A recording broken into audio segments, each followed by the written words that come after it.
Takwa, orangnya disebut taqi kalau satu orang. Ya, taqi. Ada orang namanya Ma'ul, misalnya Ma'ul at-taqi, ya, Ma'ul sedang berusaha jadi takwa. Ya. Kalau jamak ini berubah jadi muttaqun, ittaqa yattaqi. Ittaqi orang yang berusaha menjadi takwa. Yattaqi, muttaqun, orang-orang yang takwa. Kalau dijarkan muttaqin atau nasabkan muttaqin, ya. Muttaqun, orang-orang yang berusaha meningkatkan takwa, ya. Kalau dinasabkan, dijadikan objek jadi muttaqin, ya. Orang-orang yang berusaha meningkatkan takwa. Perhatikan korelasinya, kembali ke Al-Baqarah ayat 2 sampai 5. Dzalikal kitabu la raiba fi hudal lil muttaqin. Ya. Isi Al-Quran jangan pernah diragukan kandungannya, memberi petunjuk pada orang-orang yang berusaha meningkatkan takwanya. Bagaimana dia bisa meningkatkan takwa itu? Ya, kan kesini kan?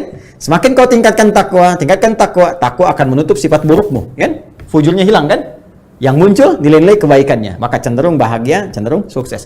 Bagaimana meningkatkan takwa itu? Kembali lagi ke Al-Baqarah ayat 3 dan 4. Alladzina yu'minuna bil ghaib wa yuqimunas shalah, shalah meningkatkan takwa. Wa mimma razaqnahum yunfiqun, infak meningkatkan takwa. Walladzina yu'minuna bima unzila ilaik, berinteraksi dengan Al-Qur'an meningkatkan takwa. Puasa meningkatkan takwa, haji meningkatkan takwa, zikir meningkatkan takwa.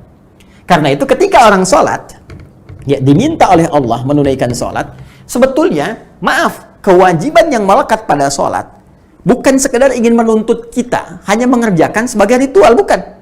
Anda nggak sholat, nggak ruku, nggak sujud pun, semuka langit nggak sujud dan ruku, tidak akan menurunkan status Allah sebagai Tuhan. Allah nggak butuh dengan sholat kita, yang butuh kita. Karena manfaat sholat ini sendiri, sholat adalah bagian dari amalan takwa.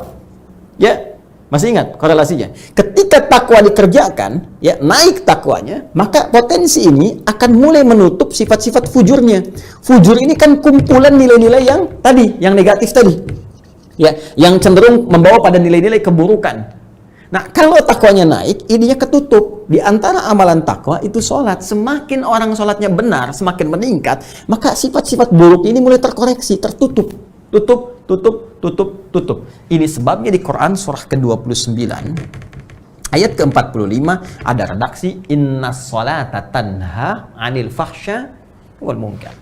Sungguh, sholat kalau benar dikerjakan akan berpotensi mencegah perbuatan keji dan mungkar. Makanya saya sering katakan, orang kalau sholat benar, ya, benar aja sholatnya, maka sudah, pasti jadi orang baik. Itulah sebabnya dalam Islam, dari sejak anak dini itu yang dituntut sholatnya. Kalau sholatnya sudah benar, dewasanya pasti jadi orang baik. Demi Allah saya katakan, orang benar sholat aja, nggak mungkin korupsi. Saya lagi, jari tahiyat, nggak akan pernah dipakai maksiat. Ya, nggak ada pelaku kriminal, kalau sholatnya benar. Karena akan tercegah, di hatinya itu ada dorongan kuat untuk mencegah. Jangan lakukan, itu nggak benar. Ya, semakin berkurang, makanya pelaku maksiat tuh, demi Allah saya katakan, mustahil sholatnya benar. Kalaupun ada orang sholat bermaksiat, mustahil benar tuh, pasti bermasalah. Kalau orang benar tuh udah kelihatan auranya lain, beda.